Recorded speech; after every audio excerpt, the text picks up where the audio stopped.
So, long time no tutorial. Yeah. I got a comment asking for help on this song, and I tried to explain it in comment form to the best of my ability, but I feel like that's kind of hard to understand, and I'm definitely not the best at explaining, so I decided, well, why not just throw together a tutorial? Which luckily was pretty easy because I know this song by heart.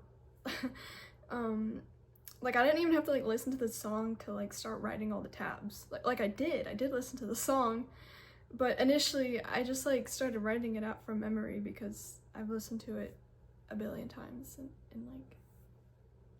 it's never leaving my brain at this point. But anyways, this is a tutorial for When Death Had No Name by Danzig. Now, if you're watching this, then you probably know that there are two versions of this song. Personally, I like the Danzig 1 version better, and that's usually the one I play. But from what I've seen, the Danzig 3 version seems to be the most popular. I listened to both, and they're pretty much exactly the same as far as the guitar goes.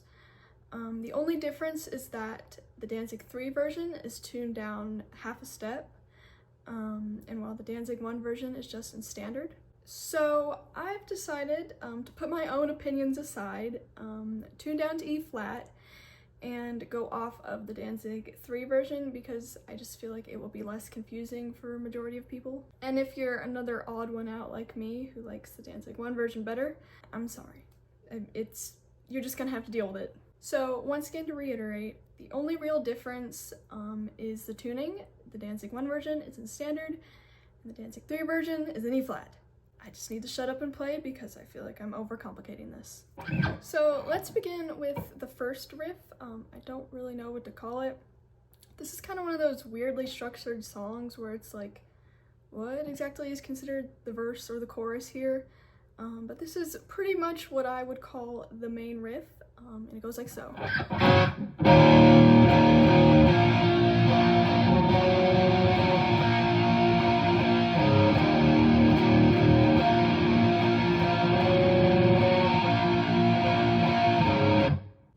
That starts out with your good old E power chord, or I guess technically tuned down it would be E flat, but nobody cares about that. So that would be open low E, and the second fret on the A and the D string, and you're gonna strum it 3 times like this. And on the Danzig 1 version, it kind of just sounds like only the open low E and A strings being hit, not the D.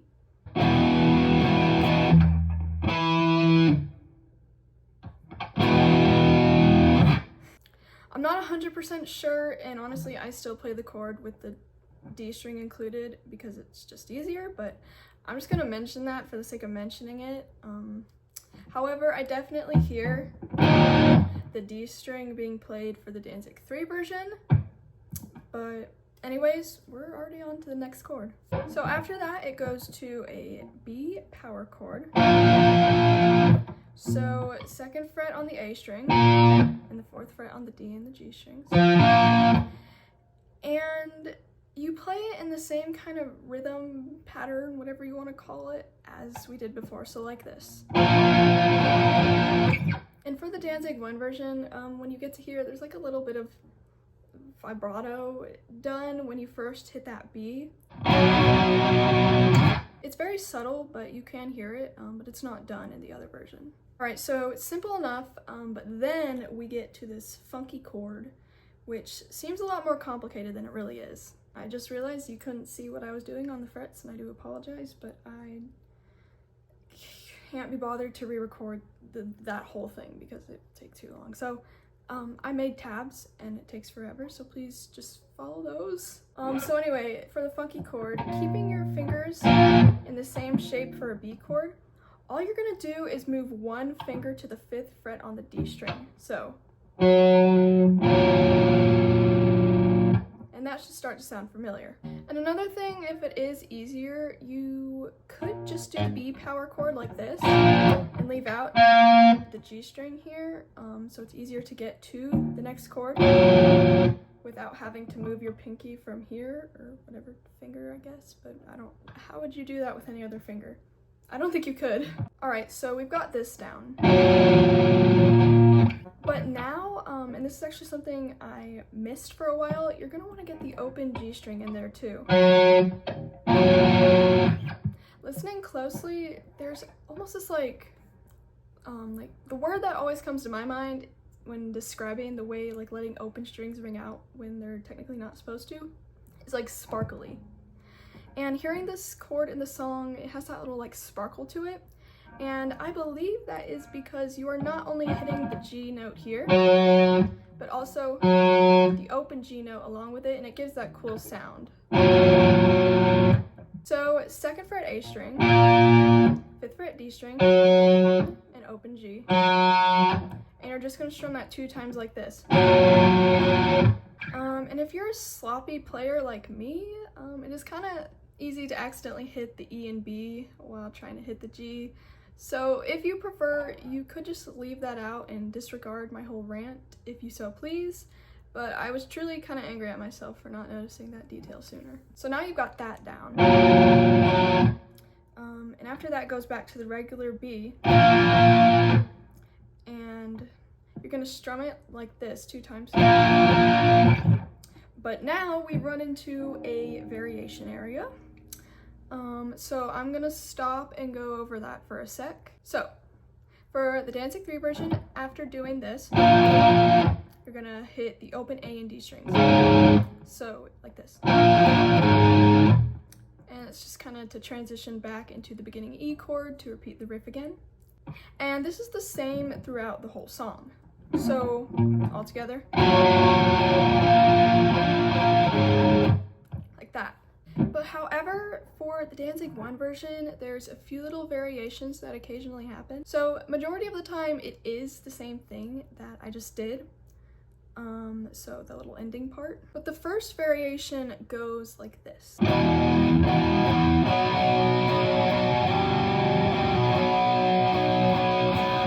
And all that is just hitting that B power chord 3 times instead of the open strings.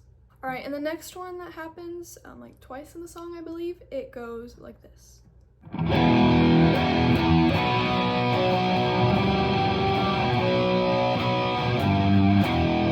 And so that is hitting the B twice and then just bending the low E string 3rd fret a little. And finally, the last one goes like this.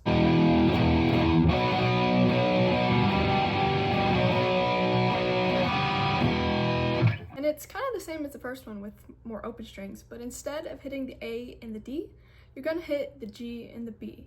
If you want, you can listen out for all of them, and it's not really necessary, but I wanted to mention them all anyway, because, you know, it'll really bother me if I don't. All right, so back to E flat now.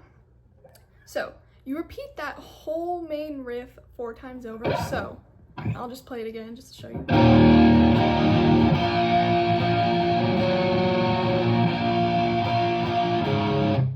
So 4 times. And I will just mention quickly, it's not like really necessary again, but it's just another little thing I noticed.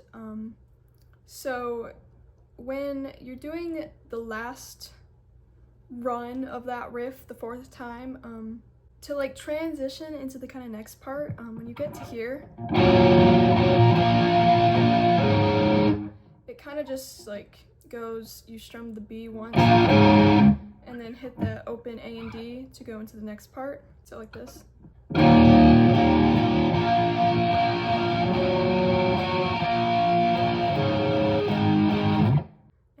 Starting the next part, which I gave you a little teaser of, but so the timing of it is kind of hard to get right, and honestly I probably didn't even play it right, and it's so minute that it doesn't really matter, but it's there you go.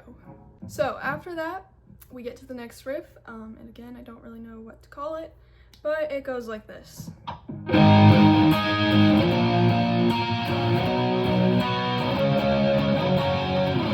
So that is going to start at the 5th fret low E, 7 A and D, and you're going to strum that twice. Then you're going to have to be barring these chords because after that you're going to hit the high E and B strings, but on the 5th fret.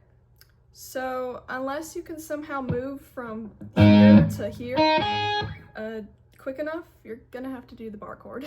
I'm sorry, I didn't write the song. But luckily, you only need these 2 strings to ring out, because if you just barred everything and made it minor, it doesn't sound right. So just only hit the high E and the B, because that's all you need. And if you can't do the bar chords, you could just simply play the power chords. Of course, it wouldn't sound identical, but it sounds close enough. Honestly, bar chords are kind of easy to me. I don't know why people make such a big deal out of them, but I guess they're hard for some people, and so there's your alternative. Okay, so doing this, then hitting the high strings on the upstroke. You see what I just did there? I accidentally hit the G. Don't do that. Or do, but it doesn't sound right. So, do that. Then after that, you're gonna go back to here and hit that again. So, like that. And then we slide up to the next chord, which is 7th fret low E, 9th on the A and the D. And then you're also barring that as well. So you're gonna do the same exact thing, like that. Then we slide up another fret to repeat that whole sequence. So barring the 8th, and then the A and the D strings on the 10th. So hitting the top strings twice, and the high strings on the 8th fret, and then bouncing back to here. So in all, that should be.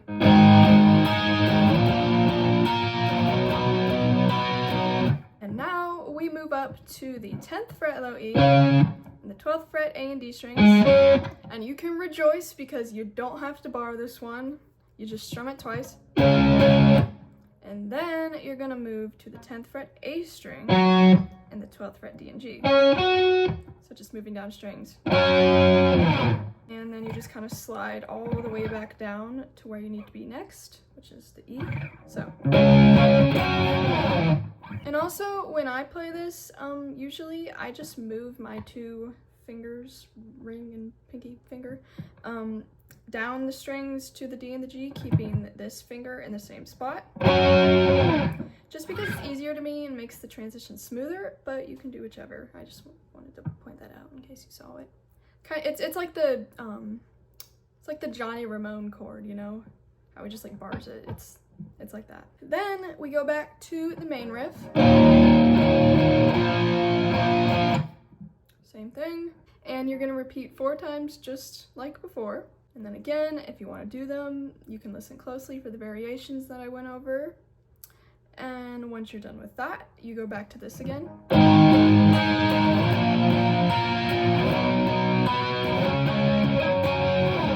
And shocker, you repeat that whole sequence over once more. So in all, you should be doing it 3 times before it changes. And the next part it changes to goes like this.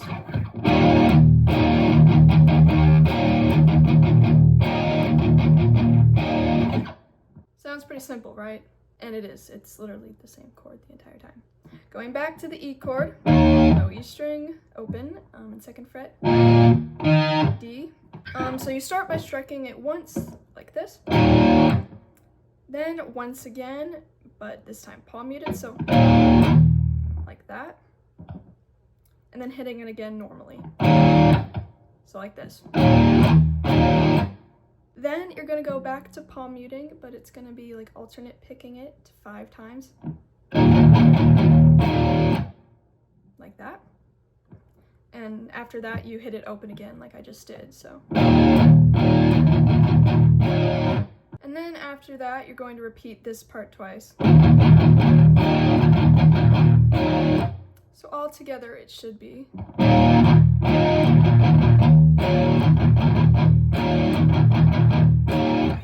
Then it goes back to this riff.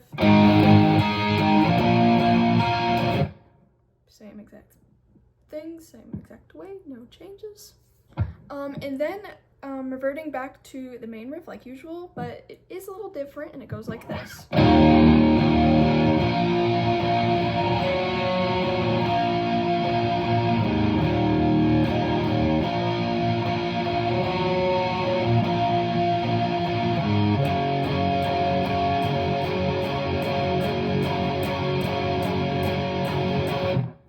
start by playing the main riff just the same, but only twice. And then another part, which is literally just this the whole time. So that is the 3rd fret low E and 5th fret A and D. And you just strum that a bunch like this. Just consecutively over and over. I believe it's like 16 times in all. So altogether it would be.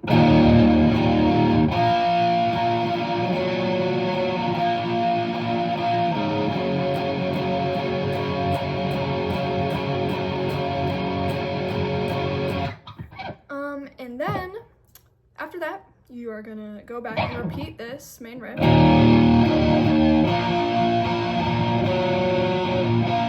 But only once. And then back to this. Back to the G. Or I guess it's really an F sharp. Whatever. Then you stay on that for a while, just like before, same amount of times.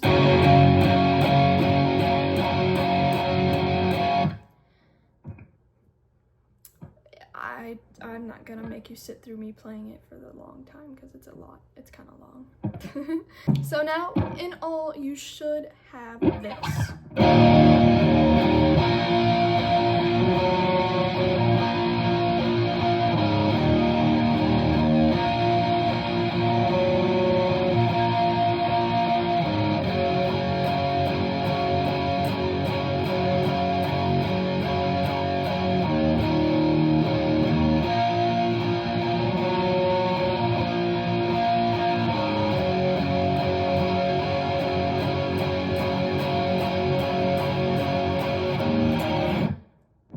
And continuing off of that, it goes like this.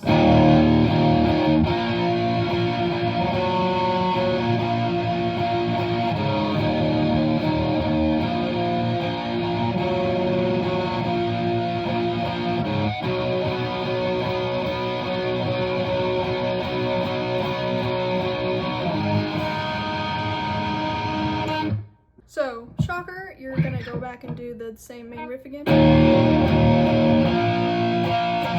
And you do that twice. But then instead of going to here, like we just did, you're gonna go to the 3rd fret A string and D and G on the 5th. And you're gonna strum that kind of just kind of like the G chord before, but because I'm a perfectionist, I counted how many times it is strummed once again, and it is 15 times in all, before changing to A minor, which is open A string, 2nd fret D, 2nd fret G, I forgot my words, and the B string on the 1st fret, and open high E. You just let that ring out for a bit. Still with me? Because I feel like I kind of went off the deep end explaining all of that, but let's combine all that I just went over, and it should sound something like this.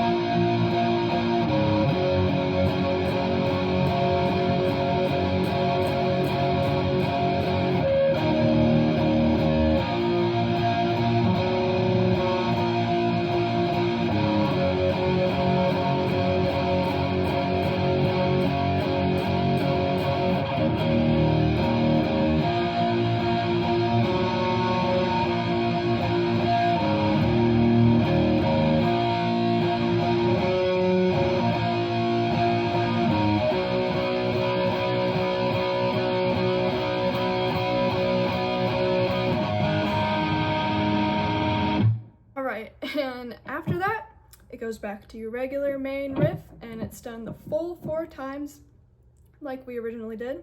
And then going back to here.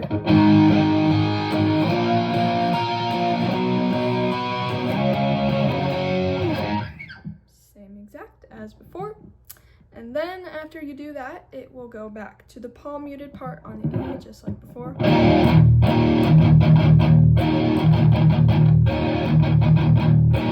Same exact exact amount of times, same exact everything. And after that, you're gonna go back and do this part another time.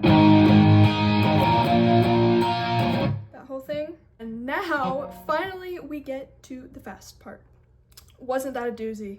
So, the first main riff in this part goes like this.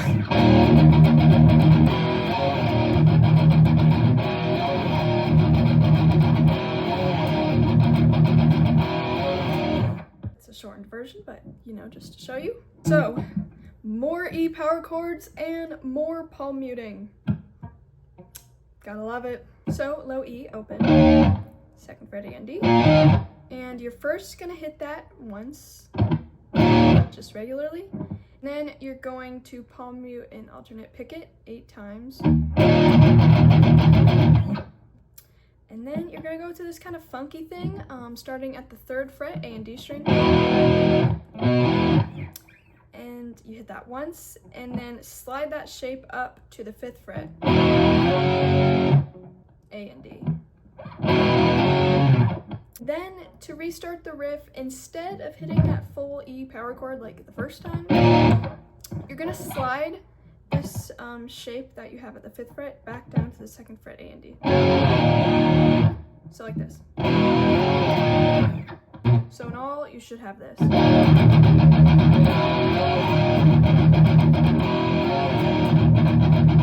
And then starting over the palm muted part again, and so on. And that repeats in all 13 times. And the very first time is going to be the only time when you start out the riff with the full E. And the rest, you're gonna go from that.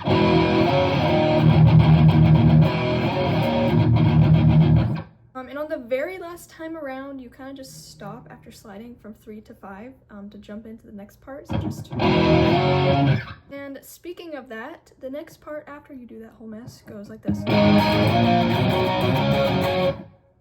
Very fast. So it's kind of, sometimes you kind of hear those high strings being hit, but sometimes you really don't because it's so fast. So you're kind of just going down, down, up, really. Starting at the 5th fret, low E, A and D7. You kind of just strum that down, down, up, trying to hit those high strings on your way back up. And then moving up to the B power chord on the 7th fret, low E, and the A and the D on the 9th. And this time it's kind of like a down, up pattern. And then you're going to move up a fret to the 8th fret, low E, the 10th on the A and the D. And you're going to do the same down, up. And then after that, you're going to go up to the 10th fret, low E, and the A and the D on the 12th. And you're just going to hit that one time real quick. And then you're going to jump down the strings again to the A on the 10th fret and the D and the G on the 12th. And you just hit that once as well. So, like that. It's very fast. And then you are back to the palm muting part.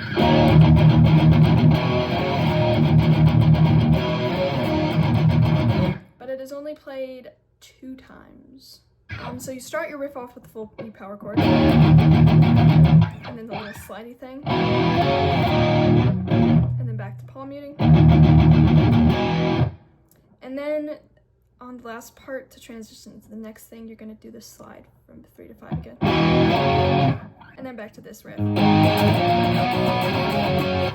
In all, I'm not going to do the full 13 times or whatever on the first palm muted part because it's just a lot to watch, but it goes like this.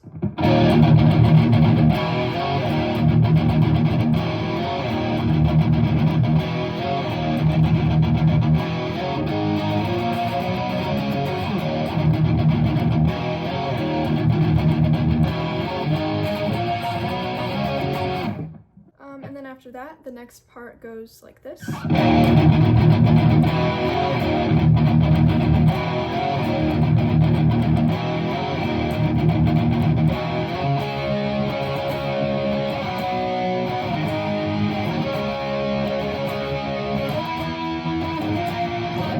So that picks up from the last part again, with the palm muted part as before. And you're gonna play that 4 times.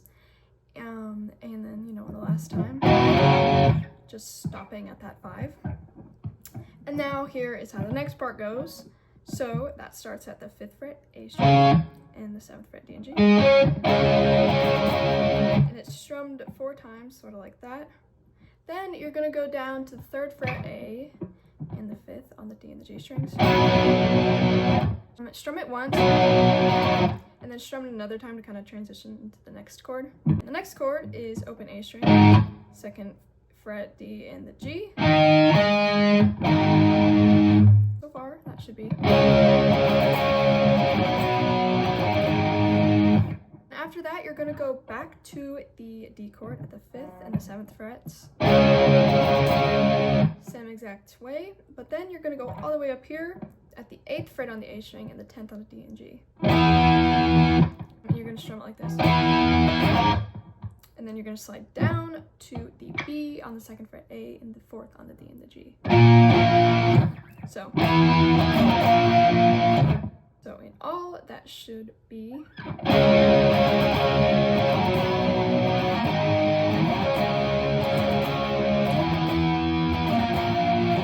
And after that, you're going to go to the palm muted part for one more round.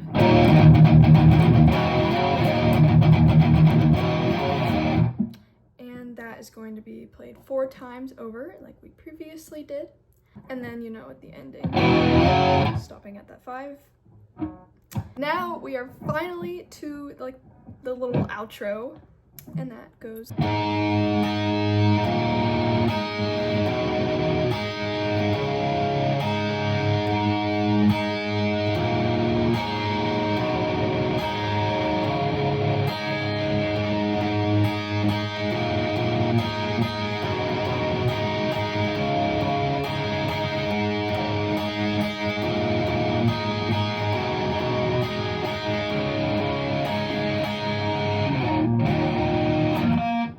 Starts by hitting the open A once, then hitting the high E and the B on the 5th fret. Then you're going to go to the 2nd fret A, pick that once, then going back to hit the 5th fret on those high strings. So you're going to want to keep your fingers on the 5th fret throughout the entire thing. Then you're going to move up to the 3rd fret A, and then hit those high strings, and then finally moving up to the 5th fret on the A, and hitting that high E and B. So you can figure out how to like finger it however you want. I do it with keeping these 2 fingers here, and then using my index for the 2nd, then moving it to the 3rd, then I use my middle finger to go to the 5th fret. But you're going to repeat that all twice. And then the next part changes it up a little, but it's pretty much the same. All you're doing is just hitting everything twice now. So open A twice, then the high E and B on the 5th fret twice, then you're going to do 2nd fret A twice, then the high strings twice again, then 3rd fret, then 5th fret, just like that. So you are going to repeat that all 2 times as well. And also another little thing, in the Danzig 1 version, when you go to the 5th fret part on the A, when you hit those high strings, you're gonna just like, you know, give them a little vibrato, pull on them a little.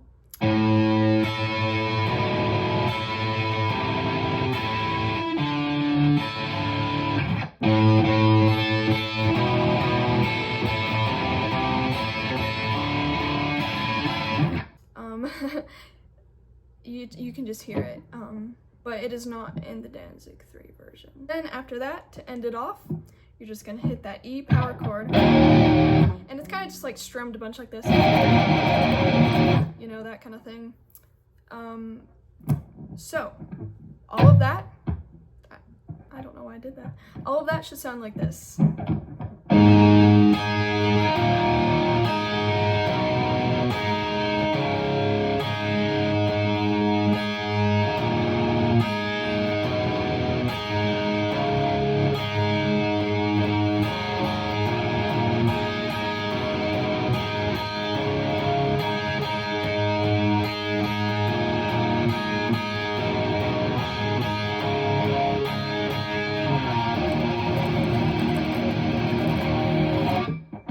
That's the entire song. I hope it was helpful and I didn't confuse you even more. I'm just not good at explaining. And I feel like I sometimes overcomplicate things because I want to get every detail, and that ends up making it harder to understand.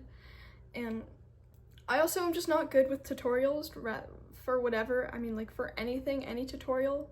I'm better off just like struggling through on my own because tutorials don't even help me. So I feel like I don't even understand my own tutorials. But then like other people can. I don't know. But yeah, I hope that helped. And if you have any questions about anything, definitely let me know. Yeah.